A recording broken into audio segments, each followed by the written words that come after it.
오늘 설교 말씀은 생사를 건 하나님과 대면입니다. 제목부터가 무시무시하죠.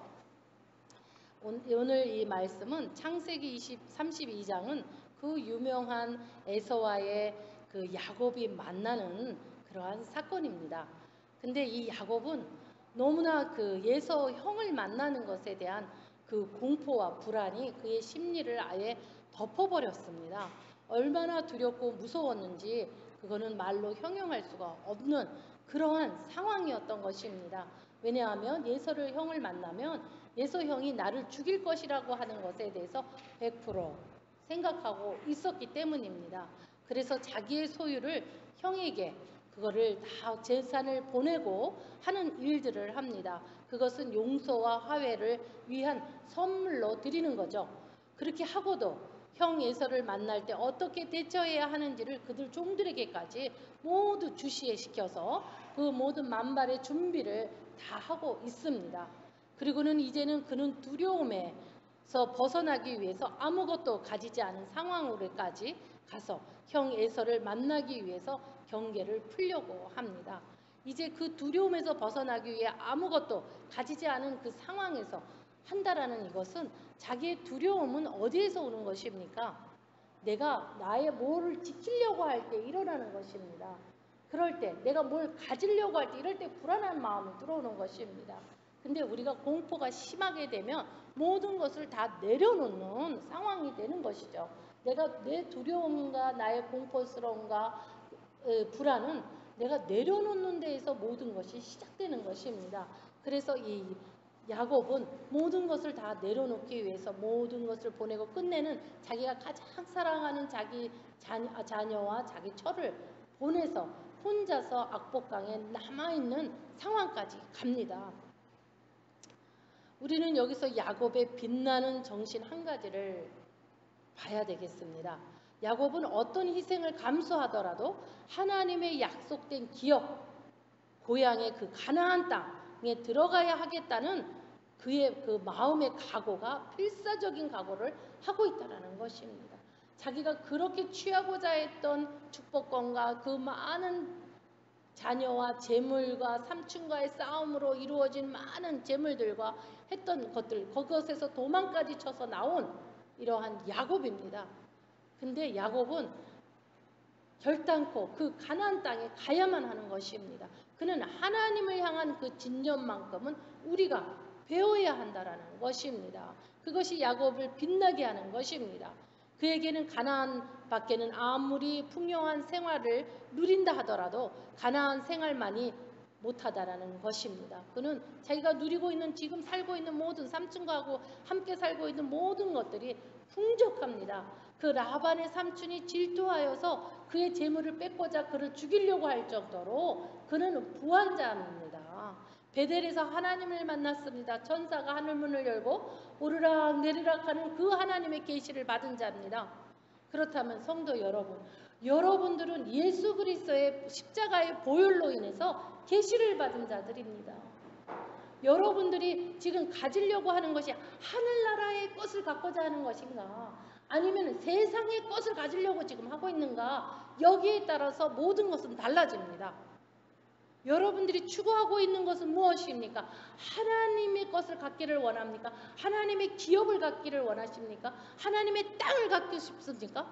아니면 세상 사람, 내가 거기서 왔는데 다시 그 세상을 바라보면서 세상 것들을 부러워하며 세상 것들을 갖지 못해서 마음 아파하며 불안해하며 초조해하며 잠을 이루지 못하며 근심하며 살아가고 있지는 않습니까? 우리는 이 야곱에게 배워야 하는 것은 야곱은 속이는 자야, 이것을 배우는 게 아니라 그가 얼마만큼 하늘나라의 것을 원했고 하나님을 원했는지에 대해서 여러분들 배우셔야 되는 것입니다. 그래서 그는 약속의 땅에 대한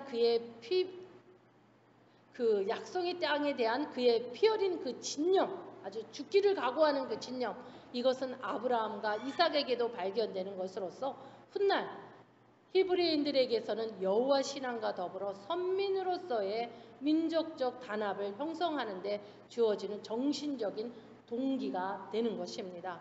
그리고 오늘날 시오니즘의 근거가 되기도 합니다. 오늘 우리에게도 세상의 모든 것을 포기하고서라도 천국을 소유하겠다는 신령한 진념이 요구되는 것입니다. 사도 바울은 로마서 1장에서 8절에서는 무엇을 이야기를 하냐면 의의 계시에 대해서 설명을 지금까지 했습니다. 구원의 행위에 있지 않고 오직 예수 그리스도를 믿음으로 그 믿는 믿음에 비롯되었다라고 우리에게 가르쳤습니다. 그리고 유대인들을 생각하는 의의 다른 새로운 하나님의 의를 제시했던 것입니다. 그리고 오늘의 본문이 로마서 9장 1절에서 5절은 동족을 위한 바울의 근심이 담겨져 있습니다. 왜냐하면 이렇게 야곱이 하나님의 것을 추구하고 하나님의 기업을 갖고자 가나안에 들어가기 위해서 모든 것을 다 내어버리는 이러한 그 야곱을 통해서 오는 이스라엘이라고 하는 그 명예의 이름을 가진 것입니다. 그러한 자들이 예수 그리스도를 영접하고 살아가야 한다는 것에 대해서 지금 심각하게 고민하고 있는 것입니다. 또한 예수 그리스도를 영접했다는 유대인들이 자꾸 자기네들의 최고로 생각하고 있는 율법 또는 할례 이것을 주장하고 있는 그들의 어리석음에 대해서 통탄하고 있는 것입니다. 그리고는 오늘의 로마서를 보면 이렇게 질문합니다. 이스라엘의 특권에 관한 하나님의 뜻은 과연 무엇입니까? 그 특권은 과연 무엇이냐라는 것입니다. 사도 바울은 이스라엘의 백성들은 하나님의 구속사에 사용되는 선민으로서 이방인들이 누릴 수 없었던 많은 특권들을 누리고 있다라는 것입니다. 이스라엘 백성들의 그 특권은 무엇입니까? 여러분들 이스라엘의 백성이십니까? 여러분은 새 이스라엘의 백성입니다. 뭐냐면 양자됨입니다. 유대인들에게는 장자됨인 것입니다. 또는 하나님의 영광을 우리에게 입혔다라는 것입니다. 또는 언약들이 있다라는 거예요. 우리와 약속되어 있는 언약들이 있습니다. 그리고 율법을 세우신 것이 있습니다. 그리고 예배에 동참할 수 있고 예배를 드릴 수 있는 특권을 여러분들이 가지고 있습니다. 그리고 이 약속들이 모두 긍정적인 평가를 내릴 수밖에 없는 특권들이라는 것입니다.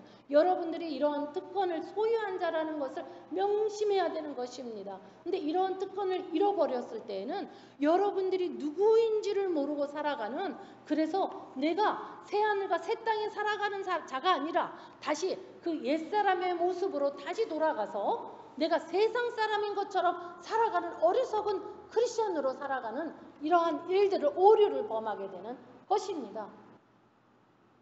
예. 특권이요? 특권 뭐냐 하면은 양자됨입니다. 우리는 양자입니다. 유대인들은 장자고 우리는 양자입니다. 양자 됐어요. 하나님의 자녀가 되었다라는, 우리는 어답되었다라는 거예요. 우리는 어답되어 있습니다. 그래서 본토 아비 집을 떠나서입니다.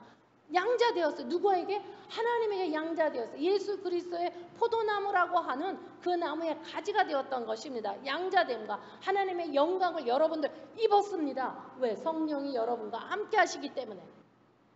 영광스러운 자들이에요. 그래서 거룩한 자들입니다.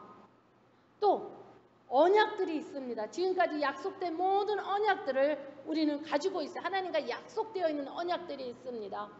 가장 쉬운 예를 들자면 우리는 말씀의 요한일서 1장 9절의 말씀에 너희가 만약 너희 죄를 자백하면 미쁘신 하나님께서 우리의 죄를 사하시고 우리를 그 불의에서 깨끗게 해주신다라는 약속의 말씀이 있습니다. 이것이 66권에 나와 있는 말씀들입니다. 이 말씀에 언약이 있다라는 거예요. 우리와 약속되어 있습니다. 그리고는 율법을 세우셨습니다. 우리는 새로운 율법입니다. 하나님을 나의 몸과 내 마음과 나의 힘과 나의 능력과 온 정성을 다해서 하나님을 사랑해야만 하는 것입니다. 그 사랑의 피조물이 바로 거기서 그 사랑으로 인해서 우리는 이웃을 사랑할 수가 있는 것입니다. 그것도 내 몸같이. 우리 이 계명이 우리에게 주어져 있는 것입니다. 이 계명에 대해서 이야기를 하자면 우리가 내가 하나님을 얼만큼 사랑하느냐에 따라서 우리는 이웃을 사랑합니다. 내가 하나님을 사랑하지 않는 사람이 이웃을 사랑할 수 있을까요? 여러분 첫 번째 이웃이 누구라고요? 나의 배우자입니다. 또 나의 자녀들이에요. 가족입니다. 내가 하나님을 사랑하는 만큼 우리는 사랑합니다. 그래서 율법을 세우신 것과 그리고 예배를 드리는 것입니다. 여러분들이 오늘 성소주의를 지키기 위해서 여기를 나왔습니다. 하지만 나는 성소주의를 지켜야지 하고 나온 것이 아니라 나의 특권을 누리려고 나오신 것입니다. 그 마음으로 나왔을 때가 신령과 진정으로 드리는 예배가 되는 것입니다. 나는 이 특권을 누리기 위해서 이 예배에 나온 거지. 나는 대단한 사람이야. 나는 특별해서 주일날 남들은 다 놀러가도 놀러 안 가고 나는 여기 나와서 너무 착한 사람이야. 이런 어리석은 생각하지 마십시오.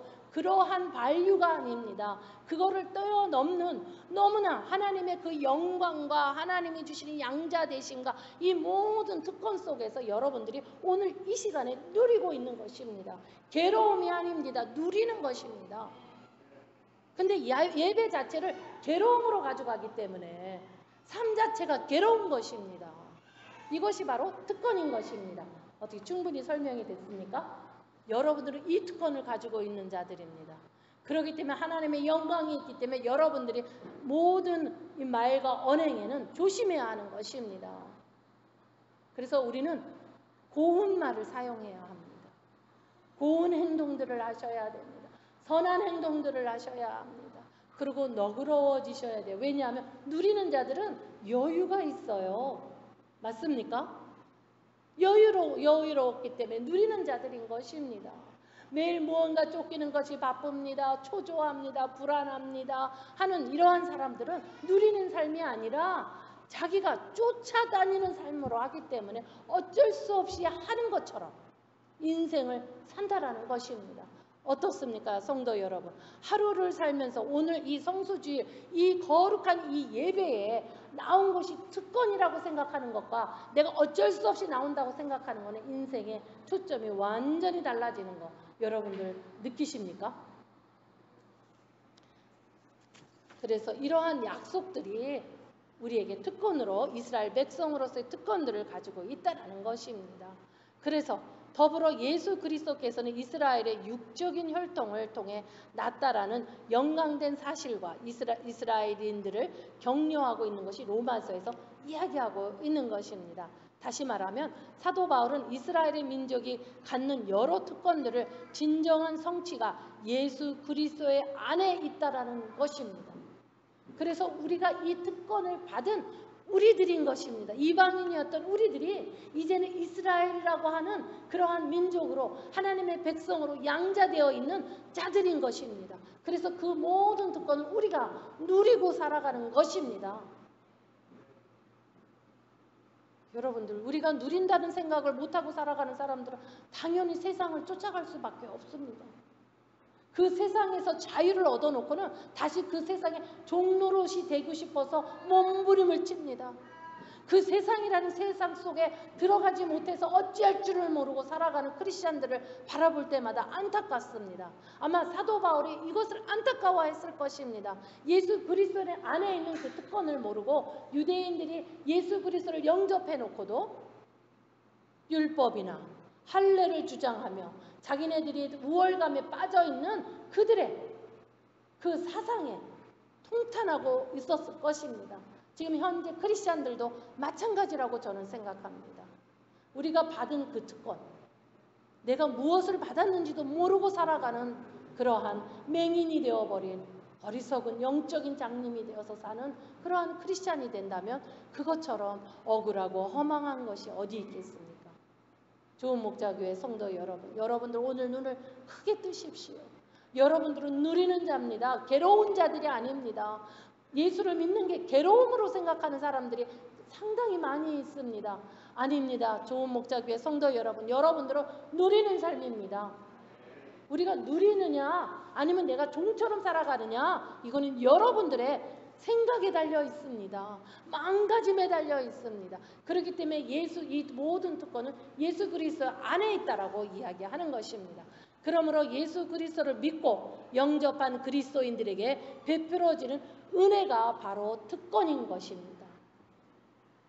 아브라함 하나님, 이삭의 하나님, 야곱의 하나님이라고 불리는 이 야곱은 생사를 건 그 압복강에서 하나님과 단독으로 면담을 합니다. 대결했다라는 말도 있고 씨름했다라는 말도 있습니다. 가나안에 들어가기 위한 그의 필사적인 빛나는 정신입니다. 우리는 이것을 교훈 삼아야 됩니다. 이 모습을 배워야 합니다. 여러분들도 필사적으로 하나님과 대면하셔야 됩니다. 천국을 소유한 자처럼 살아가야만 하는 것입니다. 이미 여러분에게 천국이 임했습니다. 과거입니다. 근데 내가 천국에 살지 않는 사람처럼 살아가고 있다면 그것처럼 어리석은 일이 어디 있겠습니까? 우리는 이 아브라함의 하나님, 이삭의 하나님, 야곱의 하나님인 그 야곱이 어떻게 해서 이스라엘이라는 그 이름을 받았는지, 하나님께 축복의 약속을 받았는지, 그것으로 인해서 지금 우리가 그 삶을 누리고 있는 것입니다. 야곱이 이 약복강에서 하나님과 대면하지 않았더라면 우리도 지금 어떻게 되어 있는지 모릅니다. 그러한 이 압복강의 이 사건은 우리의 구원의 사건인 것입니다. 야곱은 절대절명의 순간에 자기의 가족이나 노비나 재산의 심지어 자신까지도 파괴하면서 자기에게 도움이 되지 못한다는 것을 인지합니다. 모든 것들이 다 자기에게는 도움이 되지 않는다는 걸 압니다. 어떻습니까? 여러분들은 내 가족이 도움이 된다라고 생각하십니까? 또 내가 사람들을 직장에서 나의 일하는 사람들이 있거나 하는 그러한 노비들을 나의 도움이 된다라고 생각하십니까? 아니면 나의 재산이 있는 것, 돈이 파워야 하면서 재산을 가지고 있는 것이 나의 도움이 된다고 여러분들 생각하십니까? 도움이 되지 않습니다. 하늘나라에서는 도움이 되지가 않습니다. 하나님을 만나는 것은 독대하는 일입니다. 다 같이 만나는 것이 아닙니다. 1대1로 만나는 것입니다. 그리고 그 모든 것들이 더 이상 도움이 되지 않다라는 것입니다. 그것을 인지한 것입니다.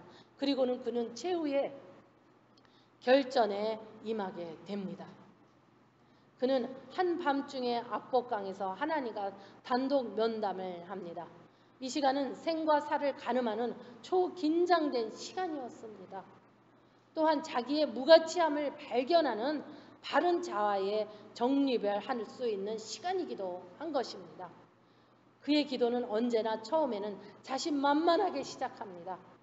그러나 시간이 경과함에 따라서 하나님은 그의 인간적인 기질과 육체적인 그 수단을 완전히 꺾어버리십니다. 이것이 바로 기도인 것입니다. 여러분들 기도한다고 하십니까? 어떤 기도를 드리고 있습니까? 하나님과 대면하는 기도입니까? 아니면 내가 먹고 살기 위한 무언가를 바라는 기도인 것입니까? 우리는 오늘의 이 야곱을 보고 배워야 합니다. 그는 모든 것을 하나님과의 그 대면이라고 하는 기도 가운데에서 그는 담대하게 주님 앞에 나가서 기도를 했지만 그의 그 자신만만했던 모든 것들이 그 인간적인 기질과 육체적인 그 모든 수단, 그가 부리는 꾀, 이 모든 것들이 완전히 꺾이는 기도였다라는 것입니다. 더 이상 자신의 능력과 꾀에 의존하지 않고 오직 하나님만 바라보게 하셨습니다. 하나님은 야곱의 옛 본성과 기질을 철저히 파괴시킨 후에 그에게 새로운 인격과 이름을 허락하셨습니다. 오늘 이 말씀에 여러분들 힌트를 가져가셔야 됩니다. 무엇이 하나님의 백성으로서 특권을 가지고 누리고 살아가는 것인가는 여기에 답이 있습니다. 내가 어떻게 해야 하나님의 사람으로서 축복받으며 살을까라고 고민하시는 여러분들, 이 말씀을 잘 새겨드려야 할 것입니다.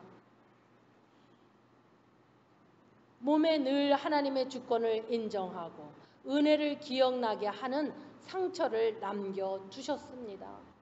여러분들에겐 그런 상처가 없습니까? 여러분들은 어떤 상처를 가지고 있습니까? 하나님이 주신 상처를 이야기합니다. 사도 바울이 말하는 가시를 이야기할 수도 있습니다. 여러분은 어떤 근거가 있습니까? 예수 그리스도를 믿음으로 인해서 있는 근거가 있습니까? 피 흘리기까지 싸운 흔적이 있습니까? 여러분의 피가 묻어 있습니까? 십자가에? 무엇이 여러분에게 있습니까? 야곱은 사도 바울의 고백처럼 자기가 사는 것이 아니요 오직 자기 안에 거하시는 하나님께서 사신 것이며 그분을 믿는 믿음으로 존재하는 자가 된 것입니다. 그는 베델에서 새롭게 거듭나고 분이엘에서 성화되었던 것입니다. 그가 베델에서 하나님을 만나고 오늘은 분이엘에서 하나님을 만난 것입니다. 이처럼 불완전한 인격이 성숙하게 되는 가장 확실한 길은 하나님 앞에서 자신이 있는 그대로의 모습을 내어놓는 것입니다. 자기 자신을 포장해서도 안 되는 것입니다. 거짓을 말하려고 하면 절대로 안 됩니다. 하나님 앞에 여러분들이 그 특권을 누릴 수 있는 것은 여러분의 그 자신 그대로, 못났으면 못난 그 모습 그대로 하나님 앞에 내어드리는 것입니다. 여러분들이 못났기 때문에 하나님께서 불러주신 것입니다.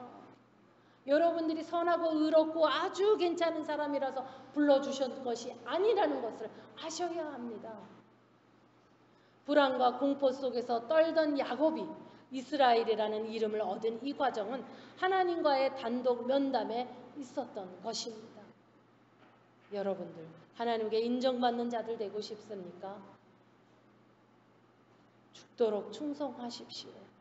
성도 여러분, 두렵습니까? 불안하십니까? 하나님 앞으로 나오십시오. 야곱과 같이 하나님 앞에서 자신을 다 내어놓기 위해 대결을 하십시오.